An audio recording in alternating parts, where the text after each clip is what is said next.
This is Emergency Civilian Broadcast Channel 7. Stand by for verified transmission. Time code confirmed.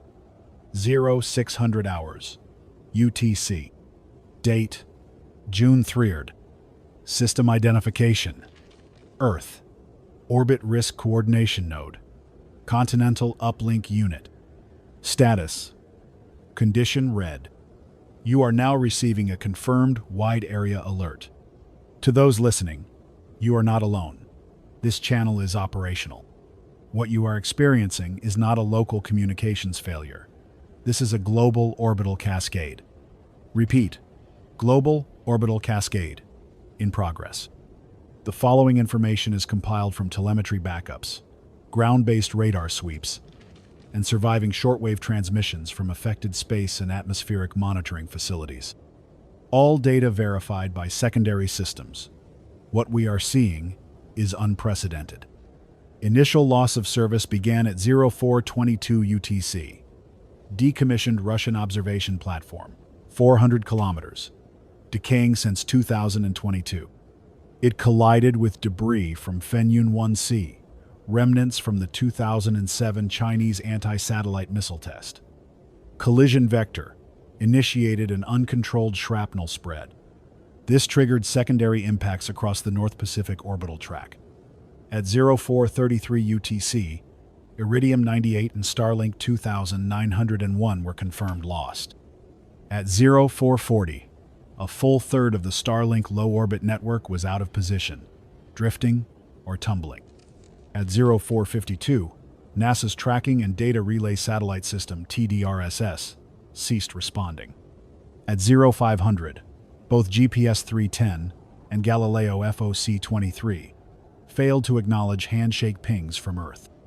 By 0520, the U.S. Space Force reported orbital congestion levels above critical. Estimated collision rate has surpassed 50 events per minute in low Earth orbit. Debris fields are expanding across every viable launch corridor. No new objects can be safely inserted. We are blind in the sky. Multiple global constellations have ceased function. GPS degraded beyond use across most civilian channels. Timing signals unstable. GLONASS. All ground control communication lost. Galileo.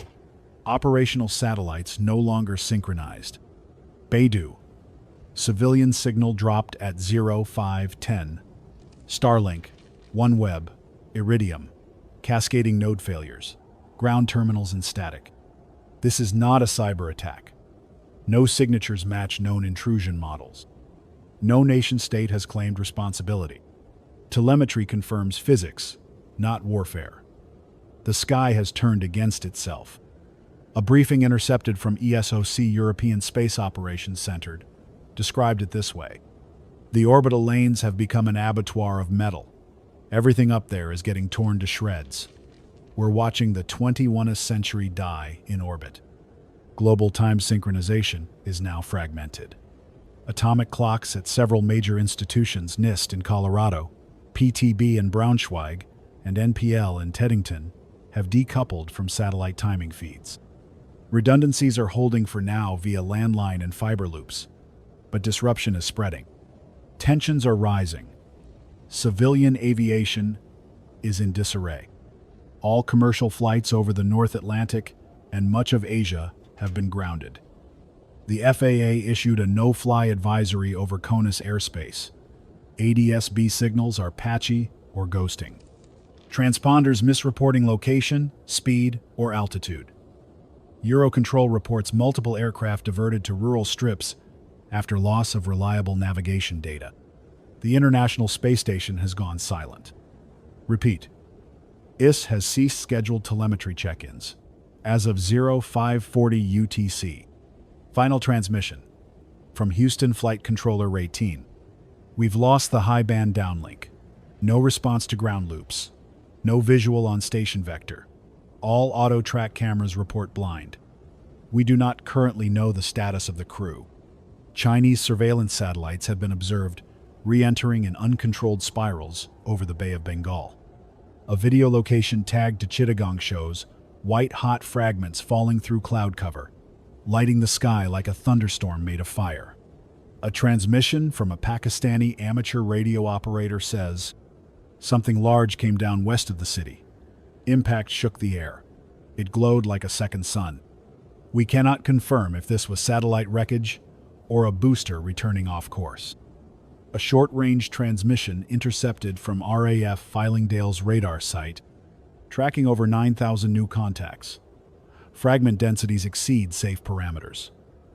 Kessler threshold surpassed. Let me explain this. In 1978, Donald Kessler proposed a scenario. One satellite collides with debris, and fragments spread into other orbits, hitting more objects. It's exponential. We are now living that scenario. This isn't theory anymore. Every impact above us triggers more. There's no reset, no cleanup crew. What goes up doesn't just come down. It stays turning into bullets that shred anything else. Many of you may be noticing odd behavior from devices' GPS directions looping, weather apps offline, strange alerts. That's because most systems are designed to trust orbital data. Your phone doesn't know where it is. Your car doesn't either. Logistics fleets, automated trucking, shipping, rail routing have all entered fault state. Some ports are reporting stranded ships unable to safely navigate into harbors without GPS precision. One U.S. Navy commander, speaking off record from Norfolk, "We are going back to 1,945 procedure sextants, paper maps, dead reckoning, and that only works for so long." Reports from South Korea say a mid-sized launch vehicle exploded during emergency deorbit. A high-orbit satellite from the Indian Space Research Organization went offline shortly after, followed by a confirmed terminal breakup. Ground radar operators in Cheyenne Mountain have issued this status. All high-priority defense birds now classified as decaying or unknown vector. This does not mean an attack has occurred. But this does mean national defense systems, especially missile warning platforms, are operating blind. As of now, no ICBM early warning system is fully functional. That includes SPIRS, OCO, DSP, and related platforms. Every nation that relies on space for surveillance or targeting is flying dark. And when blind men carry matches, fires start. A leaked segment of a G20 emergency call includes this fragment from a German Interior Ministry official. "You must understand, we are not accusing anyone. But with no eyes in the sky, every nation fears the other is hiding something. We are all afraid of shadows. This is the beginning of something we are not prepared for. This is not a storm. This is a deletion of infrastructure. And it has already begun. This channel will remain live, so long as power and signal strength hold. We are receiving transmissions from shortwave operators in Canada, Turkey, Chile, Vietnam. They are seeing the same sign streaks in the night sky: network collapse, cascading confusion. To the operators at the radio array in Western Australia, if you are still transmitting, confirm whether your bandpass filter is still catching background radiation from lost satellites. We need verification. If you are in a city, expect systems to degrade rapidly.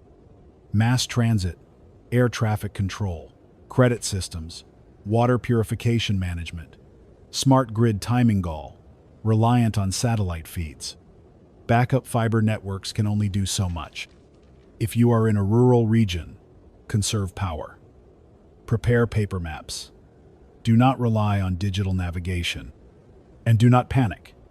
Panic is the only weapon still functioning perfectly. Incoming data shows debris from collapsed satellite constellations is beginning to reach the upper atmosphere in measurable volumes. Multiple ground-based radar installations, Vandenberg Space Force Base, Eglin AFB in Florida, and the Space Surveillance Telescope in Exmouth. Western Australia air reporting rapidly growing clouds of metallic fragments entering decay vectors between altitudes of 100 and 300 kilometers. Objects are falling. Civilian reports have surged in the last 60 minutes. Verified videos from Bangkok, Sao Paulo, Cairo, and multiple locations across Eastern Europe show synchronized streaks in the morning sky, burning lines that fragment and vanish just above cloud level. Initial analysis suggests partial disintegration of satellite bus structures during high-speed atmospheric interface. Recorded message from the Thai Meteorological Department, released at 0728 UTC. Residents are advised to remain indoors if sky glows red or orange during early morning hours. Debris will burn at high altitude, but unpredictable elements may survive re-entry. Do not handle metal fragments. Risk of high-temperature residual heat and unknown contamination. This is not isolated. A confirmed casualty event occurred at 0742 UTC outside Temuco, Chile. A cylindrical object approximately 2 meters in length impacted near a vineyard, destroying an agricultural drone station and severely injuring a worker. Initial photographs show a blackened satellite reaction wheel housing, possibly from an obsolete Earth observation satellite decommissioned in 2013. To those of you listening in the Southern Hemisphere, particularly across Argentina, southern Brazil, Indonesia, and coastal Australia, current orbital decay projections suggest increased risk of re-entry activity over the next 12 hours. A report from northern Queensland described a thunderous boom, followed by charred aluminum panels landing in a cattle field near Mount Isa.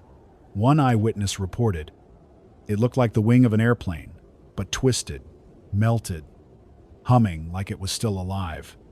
An eerie visual report from Dar es Salaam, Tanzania, captured an entire night sky, momentarily brightened by what one operator described as a slow, horizontal sunrise. Later analysis confirmed a synchronized re-entry event of 5 Starlink shells, each tumbling at nearly 26,000 kilometers per hour. Transmission from University of Nairobi Astrophysics Department. We are watching fragments reflect sunlight for 20 seconds, then vanish in flash heat. Orbital paths are overlapping now. No window exists for clear transit. We are inside a ring of knives. Official confirmation from NOAA. All active weather satellite feeds over the Pacific Basin are down. Goes West is unresponsive. Himawari 9, the primary Japanese weather satellite for East Asia, last transmitted at 06:59 UTC, before power fault. No reliable tracking data is available for Typhoon Koji, currently forming southeast of Guam. A Navy meteorologist, speaking anonymously, admitted, "We're guessing. We've got ships in the storm path, and no one knows where the center is anymore." Atmospheric chemistry anomalies are being reported across several high-altitude observatories. Spectral analysis shows increased concentrations of aluminum oxide, titanium particles, and partially combusted thermal shielding materials descending through the stratosphere. To those with sensitive respiratory conditions in re-entry, zones stay indoors. While most material will vaporize at speed, several older satellites, particularly those launched prior to 2005, contain batteries and radiothermal generators using legacy compounds not rated for controlled burn. Some units include trace elements of strontium, beryllium, and even plutonium-238 in deep space probes. The odds of significant ground-level contamination remain low, but not zero. All major ground tracking networks are overwhelmed. The United Kingdom's Fylingdales radar station has officially declared eyes off sky, unable to track new objects below 60 kilometers. France's Graves system is only tracking confirmed re-entries now. No predictive modeling remains accurate beyond a 3-minute window. The Joint Space Operations Center issued this internal notice at 0745. All collision avoidance services suspended. Satellite operators advised to assume uncontrolled decay and activate blackout protocols. Do not attempt orbit correction maneuvers. Launch providers advised to freeze assets on pad. All new missions halted indefinitely. We are at orbital standstill. The sky is impassable. A transcript from the International Telecommunication Union's Emergency Summit reveals mounting concern over terrestrial consequences. One delegate from New Delhi said, "Fiber will hold the internet together for days, maybe weeks. But once ground nodes desync, the backbone shatters. You will see entire regions go silent." already happening. Multiple Tier 1 internet providers in Africa and Southeast Asia report high packet loss. DNS resolution failures are increasing. GPS-based authentication systems, used in everything from bank security to radio tower synchronization, are desynchronizing. Banks in Lagos, Mumbai, and Ankara have issued notices of limited ATM service and cash withdrawal ceilings. Radio relay systems, once linked by precise satellite clocks, are now drifting. We've begun to receive garbled overlay emergency traffic from Turkey, bleeding into Chinese agricultural networks. NOAA buoys rebroadcasting aircraft position packets from 4 days ago. Everything is out of time. We have received voice samples from ham radio operators in Moscow, Vancouver, Thessaloniki, and Odessa. Here are some excerpts. I'm tracking a slow pulse, almost rhythmic, repeating at 40-second intervals. Not man-made. At least, not modern. 3 satellites fell last night. Heard it before I saw it. Sound like tearing metal in freight trains. My station's GPS dropped, then flickered back. Wrong location by 40 miles. Nothing works right now. Most sobering is a leaked U.S. diplomatic recording from a secured line routed through domestic fiber in Maryland. Time-stamped at 0734 UTC. Here is a brief excerpt. If the Russians think we're hiding a satellite kill, they'll panic. It's not a kill. It's a domino. They're blind. We're blind. Everyone is.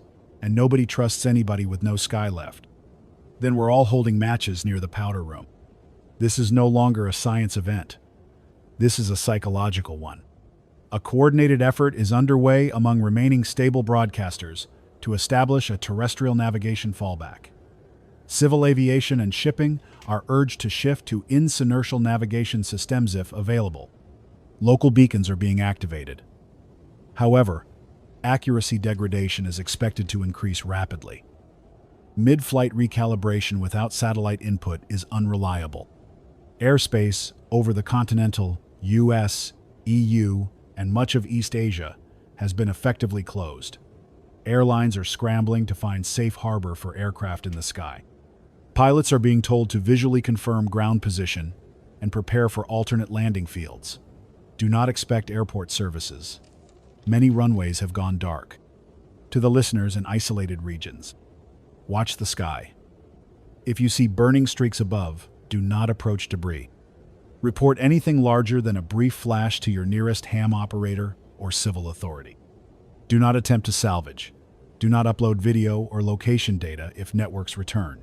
Many satellites are classified and unstable. To everyone else, prepare. Prepare for what happens when the Earth stops being watched. This is not a technical error. This is systemic. Multiple atomic clock sources across North America, Europe, and East Asia have now decoupled from their coordinated time signals. The U.S. Naval Observatory's primary reference in Washington, D.C. is still functional but isolated. Networked synchronization with overseas observatories in Japan, Switzerland, and the UK has failed. The world's time grid is beginning to fracture. You may not feel it immediately, but your devices will. Every server, every airport radar, every bank transaction, every encrypted channel, every switch, every system that relies on universal timestamping is now shifting slightly out of step, by milliseconds, then seconds, then more. This is not about time zones. This is about time collapse. The Global Navigation Satellite System, or GNSS, provides more than coordinates. It provides a single source of truth, a pulse, a heartbeat. With the GNSS down, there is no longer one clock to trust. Transatlantic fiber links are showing delays. European power grids report unscheduled load misalignments. Real-time data packets are arriving out of order. An engineer from the Swiss Federal Institute of Technology issued this statement: "Timekeeping is no longer absolute. The continent is running on a ghost signal, and we don't know how long we have before two systems disagree on what now is." There are signs of panic. Financial exchanges in Tokyo and Frankfurt have suspended all automated trading. Major banks have defaulted to emergency fail-safes.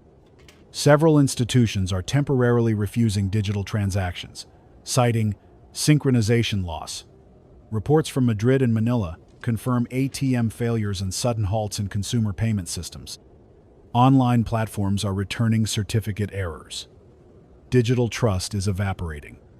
You may notice your phone resets. Your smartwatch reboots. Your apps refuse to open. It's not a glitch. The time certificates they rely, unencrypted keys from servers tied to orbital clocks are no longer valid. Some systems are attempting to reconnect, reaching out into silence. Others are falling back to cached data. Both paths are unreliable. This is how digital trust dies. Quietly, one desynced packet at a time.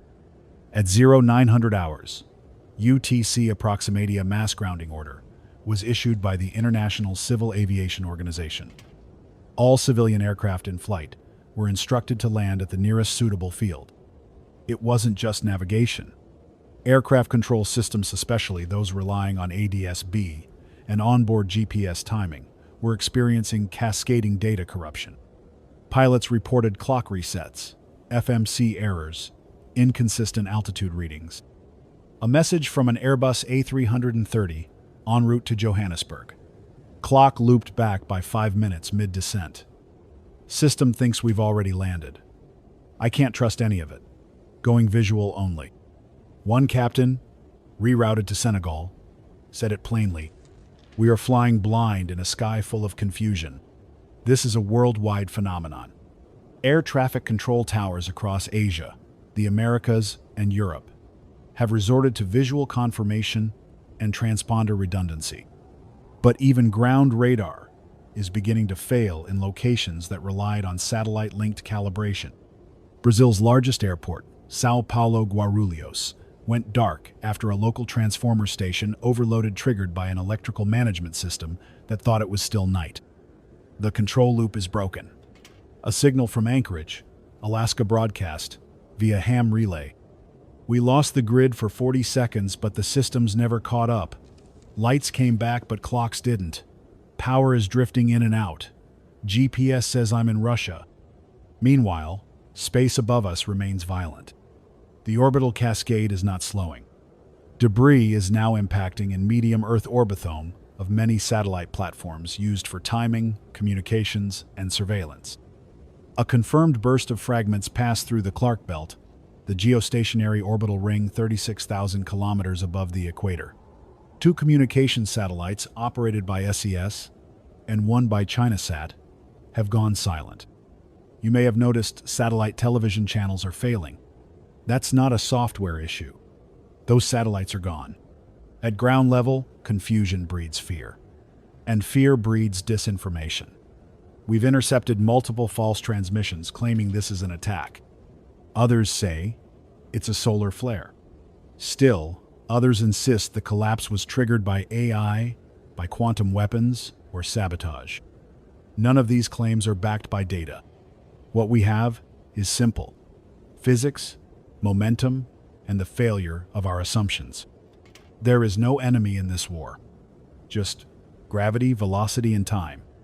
A joint statement from the United Nations Office for Outer Space Affairs was scheduled for 1000 UTC. The stream never connected. Backup feeds returned blank audio. A UN communications officer, in a private channel, said, "We can't even coordinate meeting times anymore. Everyone's clocks disagree. This is the end of shared time." A chilling phrase. The end of shared time. Think of what that means. Not just the loss of seconds, but the end of synchronization. The end of agreement on when things happen. That's more than technology. That's civilization. Meanwhile, the military remains silent. U.S. Strategic Command has issued no public statement. NORAD's web systems are unreachable. Russia's early warning centers have ceased outbound comms. China's launches are suspended. The silence is loud. We are watching a technological curtain fall across the planet. There are bright spots, literally. In the northern sky, Fragments are visible as brief white flashes. Short bursts of ionized trails. Children in Sweden reportedly called them angry stars. A farmer in Mongolia described them as lightning frozen in place, then vanishing without sound. As we move deeper into this crisis, remember, most systems were built assuming the sky would never fail. That assumption is no longer valid. Adaptation begins now. All listeners, begin preparing for off-grid operation. Manually reset clocks. Use mechanical timepieces if available. Reduce reliance on anything requiring network verification. Back up all critical data offline. Record locations on paper. Coordinate locally. Think small. Think resilient. Trust what is in front of you, not what your screen tells you. The following message has been verified through 3 independent terrestrial sources, including shortwave recordings, embassy cables relayed via fiber optic landline, and a military frequency burst captured by the Icelandic redundancy net. We are now entering the most dangerous phase of this crisis. With the orbital layer shredded and satellite surveillance crippled, strategic command systems across multiple nuclear-armed nations are operating without their eyes. Early warning systems designed to detect launches or atmospheric flashes from thousands of miles away are blind. And with blind systems come paranoia. A transmission intercepted from a French naval comm relay at Toulon. Submarines are surfacing early. Patrol schedules abandoned. Commands are going dark for too long, then overcorrecting. No one knows who's still underwater. A U.S. Pacific Fleet update, transmitted by encrypted relay at 0946 UTC. Strategic bombers are on tarmac standby. No airborne alerts, but rotation tempo increased. B-2s pushed to coastal stations. Civilian radar is unable to confirm if they're flying. From a high-ranking Indian defense official, during an off-the-record channel to the EU Security Commission, we are asking the Americans for verification of Chinese satellite activity. They are asking us for verification of American orbital launches. Everyone is asking questions. No one has answers. And a blunt statement from a Royal Air Force signalman. You can feel it, this hum, attention. It's like every warhead in the world is being asked to wait a little longer before doing what it was built to do. We have now received partial logs from a classified G7 coordination call, leaked through a shortwave repeater in northern Italy. The content was text-only, incomplete, but verified by timing sequences embedded in the message header. Key excerpts from the log. Germany. We need a visual verification protocol. Use weather balloons, observation, aircraft, anything. United States. We can't fly near their borders without GPS verification. It's suicide. France. We are picking up unknown decoy pulses over Algeria. It could be anything. UK. If space-based sensors are dead, how do we confirm missile launches? Canada. We don't. That's the problem. We're back in the 1960s with far more to lose. Japan. Then assume every flash in the sky is the last thing we see. This is not a declaration of war, but it is the crumbling of deterrence by transparency. The systems designed to make conflict unthinkable have been shattered. And now, each nation is looking outward and guessing. As of this hour, 23 global surveillance satellites have ceased transmission or deorbited. All early warning platforms in geosynchronous orbit, including SPIRS, US, ACO-1, Russia, and Zhongyuan, China, are either offline or classified as non-operational. A tracking report from the South African Astronomical Observatory shows 3 Russian missile detection satellites passed within 20 kilometers of one another, out of phase and uncontrolled. Normally, this would be a breach of protocol. Now, it's just background noise in a sky full of drifting corpses. Civil populations are beginning to feel the ripple. News networks dependent on satellite uplinks are stuttering. Live broadcasts are being replaced by pre-recorded loops.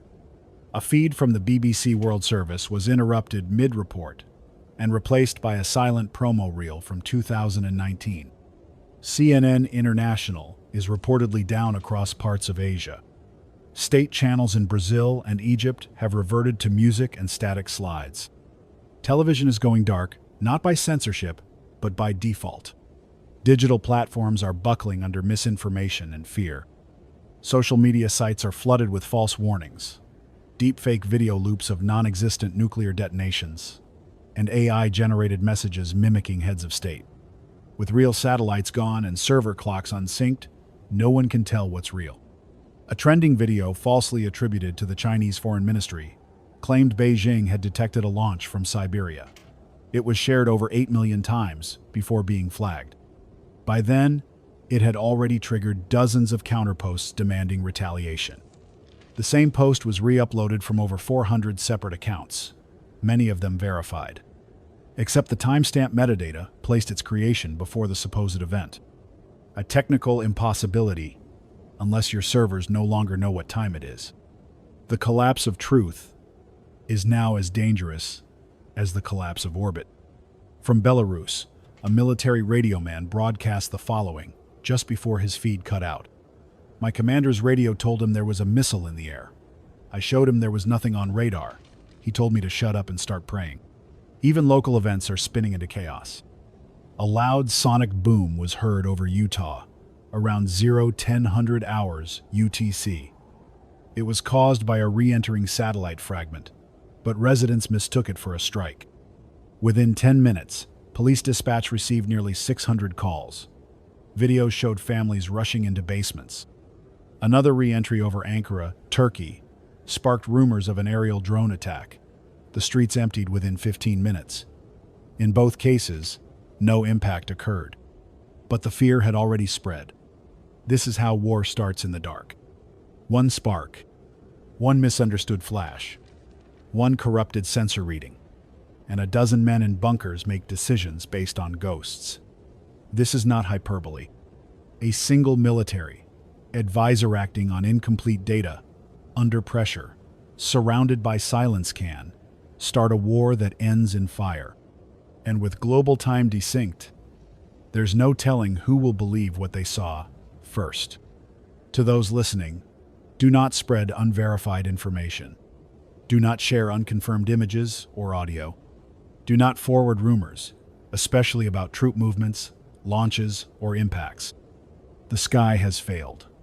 Let us not allow the ground to fail with it. Stay grounded. Stay localized. Rely on what you see and what you can prove. If you are a shortwave operator, continue scanning known civil defense bands. If you have VHF relay capability, keep transmitting verified updates. And if you're a government or military communications officer, say less and verify more. A final quote from a Dutch observer at the European Space Tracking Center offered moments before their downlink vanished. When you blind the giants, they swing in fear, and the world is full of elbows. Over the last 6 hours, ground-level systems that once relied invisibly on orbital data have begun to fail in visible physical ways. Most people assumed satellites were about communication and GPS. What they didn't understand, what most never needed to understand, was how many critical services depended on those signals just to function in the background. At least a dozen major ports are reporting severe traffic issues. Without live positioning data, container ships can't align for entry. Auto navigation systems are disabled. Port authorities in Rotterdam, Busan, and Long Beach have confirmed multiple ships idling just offshore, burning fuel, as crews await updated coordinates that never come. A distress signal from the cargo vessel Nova Antares, 32 miles south of Sri Lanka, was picked up by a ham operator in New Delhi. The voice was calm, tired, and heavy. We've been drifting since sunrise. Dead reckoning says we're maybe 4 miles east of charted lane. Nothing's where it should be. Compass says one thing, stars say another. We're trying to anchor and wait. That's what this is turning into. A world waiting in place, hoping things stop spinning further out of control. But the collapse is quiet. Not with fire, not with screaming, with silence. Timetables no longer update. Deliveries don't arrive. Elevators don't open because the verification pings don't complete. Even the automated greenhouses in Saskatchewan have begun to fail. Hydroponic systems that needed time-synced nutrient cycles are now flooding crops with the wrong solutions. A technician left a short broadcast before her station lost power. The plants are dying in perfect rhythm, like they forgot when sunrise was. Distribution logistics in most developed countries are cracking under the weight of uncertainty. Computer systems that once tracked millions of shipments per hour are now misplacing inventory by the second. Self-driving trucks rerouted themselves into dead zones. A caravan of 8 autonomous freight haulers was found stationary on the Oklahoma plains. Engines cold, GPS dead, battery trickle feeding a ghost circuit that still waited for a sky that was gone. Everywhere now, people are learning what the sky used to do. In smaller towns, local radio is taking over. Shortwave broadcasts in Mississippi, Manitoba, and eastern Poland are reading out road conditions, local weather reports from barometers and window panes, even tide times from handwritten tables. In a world that forgot paper, people are printing again. Food availability is becoming the next quiet disaster. It's not that there's no food, it's that it's all in motion, in trucks that don't know where to go, or in warehouses that have locked down due to server desync. A woman in Atlanta reported her supermarket closing not because it ran out of product, but because the RFID scanners started mispricing everything. The checkout terminals locked. The freezer timers went out of sync. Within an hour, the store couldn't function. Nobody knew what anything cost. We've also begun to receive an increasing number of maritime incident reports. A vessel, a mid-sized trawler named Echo Wind, was found run aground in the Norwegian fjords. Its hull was intact. Its navigation system was still pinging the wrong ocean. There was no one aboard.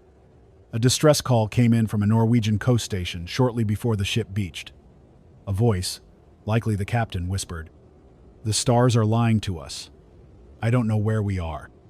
It's easy to forget how much we believed the sky. Now, we improvise. In Lviv, old military maps have been photocopied and distributed. Taxi drivers are handing out compass bracelets. In Perth, Australia, truckers are setting up relay chainsaw vehicle scouts ahead with landmarks, and the rest follow close behind. They're calling it convoying by memory. But improvisation can't solve every problem. In Lagos, power grids are experiencing phase collapse. Timing signals used to balance regional transformers are now hours off. Without precise alternation, substations can't hand off loads without overloading. Blackouts are spreading sector by sector, slow as a creeping tide. One voice message from a Nigerian engineer made its way through ham relay. "We used to think power was about wires, but it was the timing that mattered. And now, the beat is gone." Elsewhere, airspace is quiet. Strangely so. Most commercial aircraft are grounded indefinitely, but the skies are still being watched from the ground, by people who've never looked up so much in their lives. Every falling star is now a source of dread. Over northern Canada, a low rumble passed through the air debris re-entering. The burning streaks were visible for miles. A forestry station reported a metallic object crashing through the canopy and embedding itself near a ranger's hut. They sent photos, part of a satellite panel, mangled wiring, a half-melted identification plate. The stars and stripes were still visible beneath the carbon scoring. We've heard similar crashes reported in the Amazon, the Gobi, even rural Kansas. The Earth is being littered with pieces of the infrastructure we once depended on. They fall without sound warnings, without predictions. The tracking systems are gone.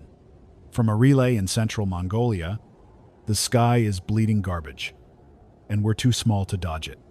There are some who still hope for a recovery, that the orbital infrastructure can be rebuilt. But space is now a graveyard.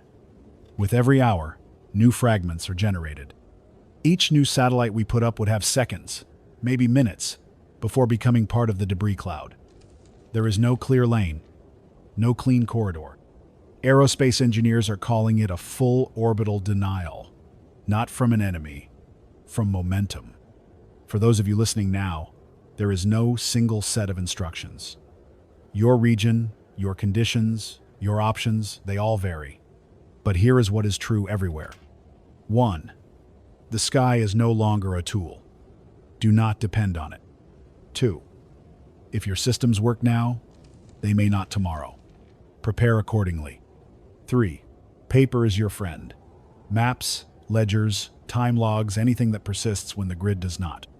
4. Local coordination is your lifeline. Trust face-to-face communication. 5. If something falls from the sky, stay away. Let qualified crews handle it. Some objects still carry power or hazardous materials. We're adjusting the frequency relay to reroute toward coastal bands in the next hour. Signal priority will shift to maritime channels and isolated island stations. Reports from ships in the Indian Ocean suggest worsening comms and navigation dead zones. We're working on relay boosting now. A final transmission received just before this broadcast came from an old observation tower near Hobart, Tasmania. It was brief. A crackling male voice, distorted and grainy, but clear enough to quote, "I was tracking satellites for most of my life. Hundreds of them, blinking overhead like clockwork. Tonight, there's nothing. I looked up for 20 minutes, just stars. Still, unblinking, like they're watching us fail." The Earth has gone quiet where it once moved loudest between its continents. Ocean shipping lanes, once the invisible bloodstream of global trade, have collapsed into uncertainty. Hundreds of vessels, bulk carriers, tankers, cargo ships are now drifting, pausing, or reversing course in what maritime authorities are calling a global navigational paralysis event. There are no functioning long-range positioning systems, no automated buoy updates, no satellite radar sweeps to map the weather. Only what a man sees from the bridge, if he's still willing to trust his eyes. A distress loop from a freighter in the Indian Ocean, identified as Corvus Pacific, was intercepted by an operator in Port Elizabeth, South Africa. The voice was steady, deliberate, but unmistakably weary. "Our charts don't match the sky. We passed an island 2 days ago that wasn't on the map. Or maybe it was, and we were somewhere else. Half the crew won't sleep at night. The ship groans, like it knows we're lost." This is not an isolated report. More than 20 cargo vessels are now flagged as unreachable across the Atlantic. Many are believed to be intact, operating under crew command, but without coordination or destination. A shipment of medical-grade nitrogen bound for North Africa has been floating between Canary and Madeira waters for 48 hours, waiting for a port that will answer.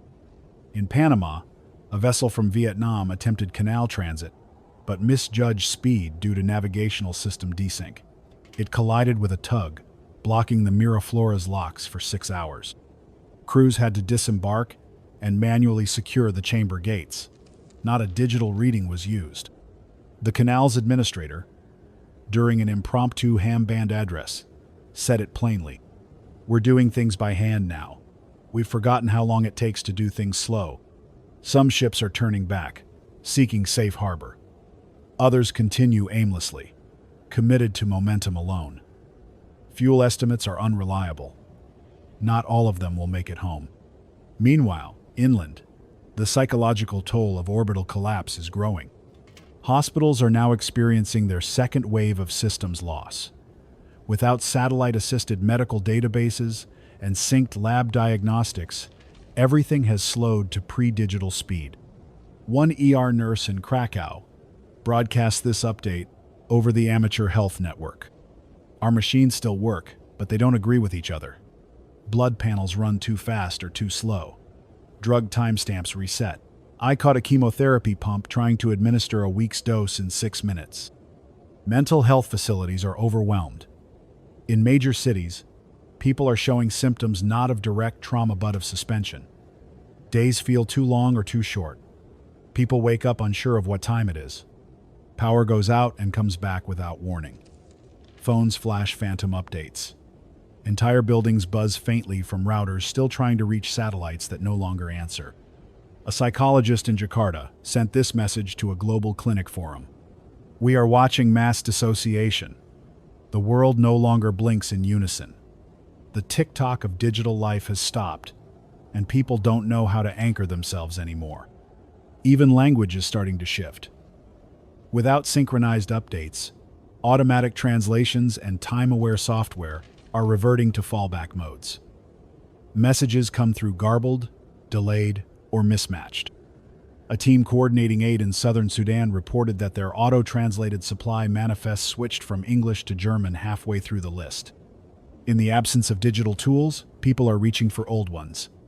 Analog clocks, printed calendars, field notebooks.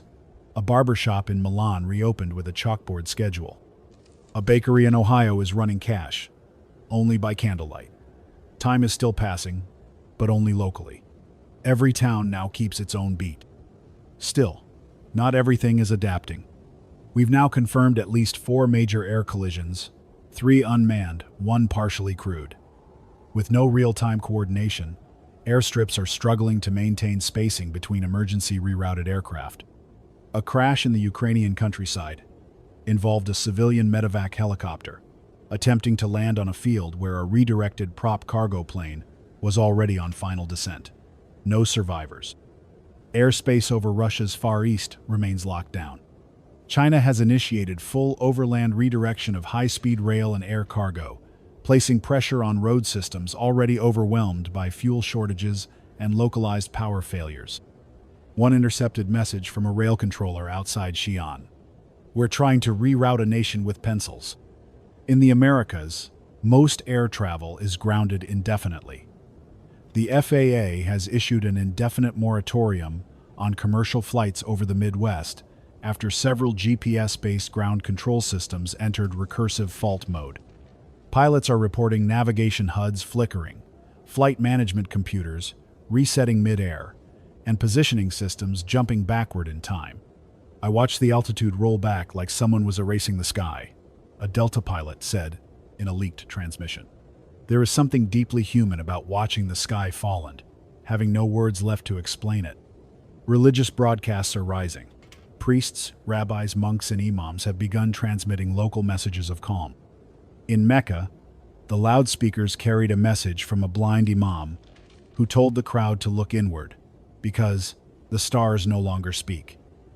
In Arkansas, a preacher read from a weathered Bible, his words half drowned by static. The firmament has broken, and we are left with only earth. The sky is no longer a frontier. It is a silence. In Johannesburg, a child held up a globe to a teacher and asked, "If the satellites are all falling, are the planets next?" She had no answer. What we are seeing now is a planetary withdrawal. The idea that we could stretch ourselves endlessly across atmosphere and orbit and screen is vanishing. Now we shrink inward. We memorize the path to the river. We remember which hill points west. We ask neighbors for help. We write things down. And above us, pieces of the old world fall, bit by bit. If you're listening to this broadcast, your systems still function. Protect them. Share what you know. Speak clearly. Speak slowly. Keep a written copy of who you are, where you live, and who might be trying to reach you.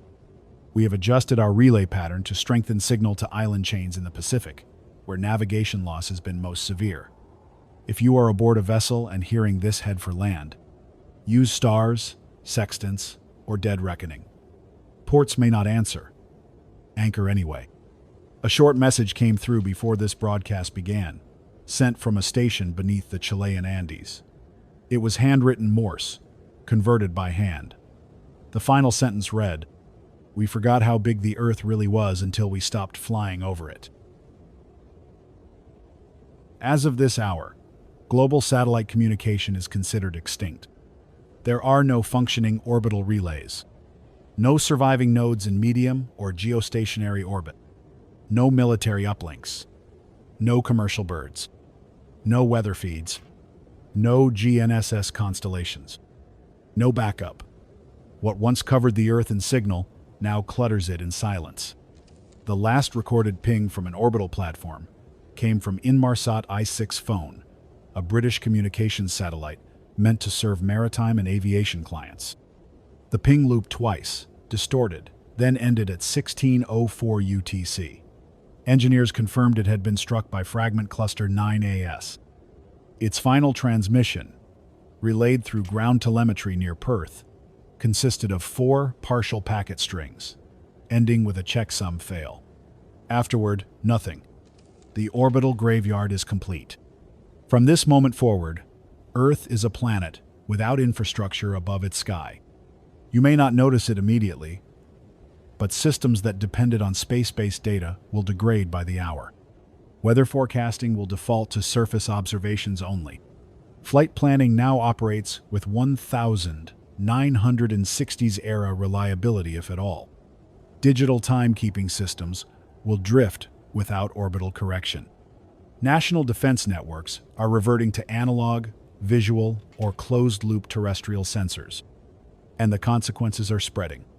In eastern India, a regional power station began fluctuating after its load-balancing software lost contact with the upstream satellite clock. Failover algorithms kicked in then looped, resulting in a 6-minute surge that blew every transformer in a 30-mile radius. A child in a nearby village was recorded asking why the windmill stopped humming. In Berlin, the city's traffic grid, once smart controlled by orbital GPS overlays, failed entirely. Light cycles now operate on fixed timers. Congestion reports are delivered by hand to City Hall and broadcast every morning on FM radio. Taxis have removed their digital fare meters. A driver named Anton called into the civilian relay loop. "I charge what feels fair. Some days people give extra. Some days they don't. It's honest work, even if I don't know what time I started." The digital economy has slowed to a crawl. Online banking functions sporadically, if at all. Cryptocurrency exchanges have frozen. Cloud-based businesses are shuttering due to repeated server timestamp mismatches. Remote work networks have severed in the absence of VPN routing verified by orbital certificates. A data center in Toronto released a written statement before going dark. "We can't trust any packet. Every connection lies to us in a slightly different way. We are watching the collapse of coherence. Each node, once aligned by orbital sync, now drifts by milliseconds, then by minutes, then hours. The world is still spinning, but the clocks no longer agree on when. And when time becomes local, so do decisions." This decentralization has fractured international coordination. With fiber and landlines becoming the sole reliable modes of intercontinental communication, access is unequal. Rural countries with strong ground infrastructure like Finland, New Zealand, parts of Canada are adapting.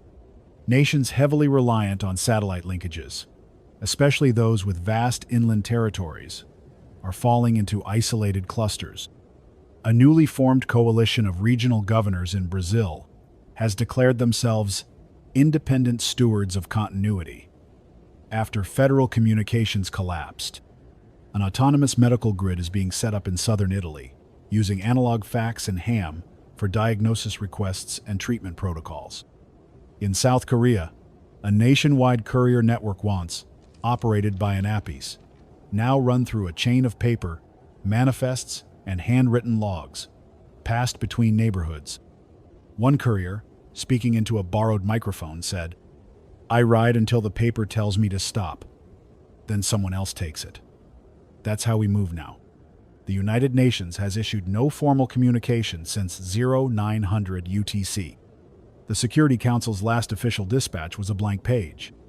Intergovernmental systems cannot operate when they no longer agree on where they are, when they are, or who received what first. We have entered a phase some analysts are calling protocol drift. This is the decay not of systems, but of agreements treaties that depended on timestamps, geolocation, verified command paths, and trust in remote verification. Without those, even peace becomes a matter of local interpretation. A disturbing shortwave message out of eastern Ukraine suggested that 2 opposing patrols exchanged fire after failing to agree on who issued the ceasefire. Each unit's command logs placed the transmission at different times. Each thought the other side had broken it. A political advisor in Warsaw said, "We're not just losing satellites, we're losing the concept of global simultaneity." Now every region is becoming a planet unto itself. That's not all bad. We've received word of positive adaptation from regions with strong civil networks. In Iceland, the national broadcaster RUV has taken full control of all internal timing and navigation systems. Their operators now issue public time synchronization codes hourly, delivered via analog radio, and citizens are encouraged to set their clocks against it. They call it the island beat. In Japan, a partnership between rail operators, Buddhist temples, and weather stations has reintroduced bell-rung hour-keeping, supported by printed schedules and local observation. It is, as one elderly monk put it, the quiet return of rhythm.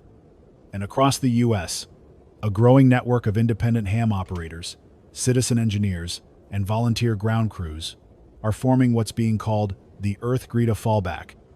No satellite terrestrial relay built from junk towers, repurposed television antennas, and modified ham shack kits. It's slow, it's glitchy, but it works. This is how we begin to rebuild, not by going back up, but by going down, by digging our hands into the cables that remain, by tapping poles, by riding bikes with paper slips in our bags, by lighting up old towers and tapping wires to hear someone say, "You're not alone, I hear you." Before this transmission ends, a final message. It came from a rail switching station in rural Alberta. The signal was weak flickering. Morse code punched into an old relay line that once served an oil refinery. Translated, it said, "The satellites are gone, but the wires are still buried. We just have to remember where we left them." This is likely the final broad-spectrum uplink from this channel. Orbital infrastructure is unrecoverable. No new satellite launches are scheduled. No low Earth orbit lane remains survivable. All signals above atmosphere are now permanent debris. We are not waiting for the sky to come back. We are already adapting. It's taken days, maybe weeks, depending on your location, but the world has begun to shift under this new gravity. A planet without satellites isn't a step backward. It's a step sideways, into a slower, heavier way of doing things.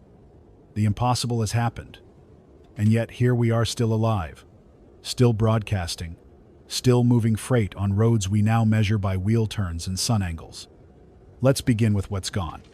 There are no GPS signals, no synchronized clocks, no real-time weather satellites, no instant orbital imaging, no secure global comms. The great eye we built around our planet has closed. And yet, the world did not end. What has replaced it is not orderly, not polished, but functional. In northern India, trains now run by local watch and whistle. In Norway, postal routes have been redrawn based on handwritten distance logs and fuel ration slips. In Detroit, an entire neighborhood has designated a church bell to ring every hour on the half, giving people a way to measure their days again. And in Ghana, school children are being taught how to use sextants, not screens. From collapsed cities to mountain towns, a new rhythm is forming, anchored not to satellite pulses, but to land, to sky, to each other. A broadcast from a grain station outside Odessa captured it best. We used to wait for weather satellites. Now we walk into the field and smell the soil. We've become our own sensors.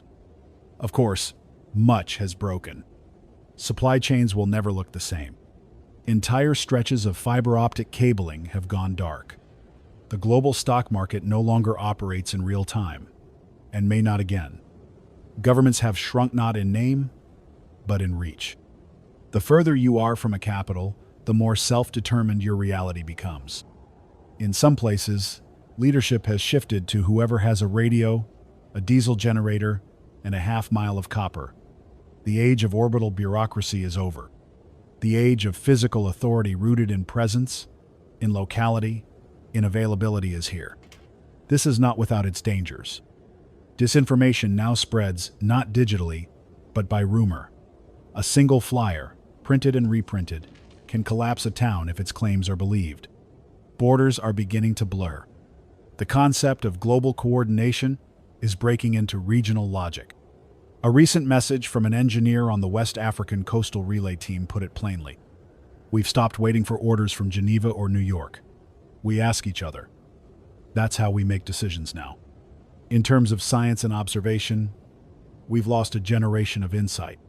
Climate modeling, disaster forecasting, atmospheric measurement, all of it crippled. Researchers in Chile have returned to high-altitude balloon launches to measure upper atmospheric CO2 levels. Volcano watchers in Indonesia are stationed around cones with printed maps and binoculars. Tsunami detection now depends on visual confirmation and messenger drones launched from outposts. It's not better, but it's working. There's beauty in the slowness. Farmers are no longer glued to forecast models. They watch tree lines, birds, temperature. Sailors navigate by star and current. Children are learning Morse again, and teenagers build antennas from scrap for contests. In central Mongolia, a man built a full-area local mesh net out of repurposed microwave dishes and coaxial cable. It reaches 30 miles and runs on salvaged car batteries. People are remembering how to build without orbit, without permission, without instant verification. We're getting stubborn again, which might be the first step toward resilience. There are holdouts, though, still waiting for it all to come back. A woman in Montana maintains a full satellite ground station, watching the sky just in case. A bunker crew in Belarus continues to send handshake signals to defunct birds, pinging silence every 30 seconds. And a man in Osaka writes down every time a static burst crosses 470 megahertz, convinced it's a pattern we'll one day understand. Maybe they're right. Maybe we will return to orbit someday. Maybe we'll clean the skies, rebuild our networks, launch new machines to watch and listen from above. But if we do, we'll do it slower.